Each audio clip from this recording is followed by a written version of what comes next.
रख रख त्या रानातून थोडं पुढं जाऊ गड्या, पाऊल थकलं नाही गड्या, पाऊल थकलं नाही.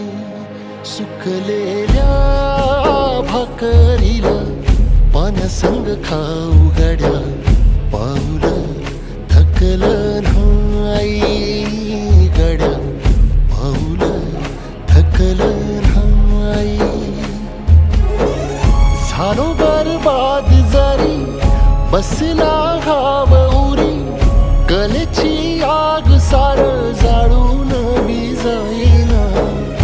अडला घास असा काळावन वास असा, पण ह्यो ध्यास अजून बी माग राहीना.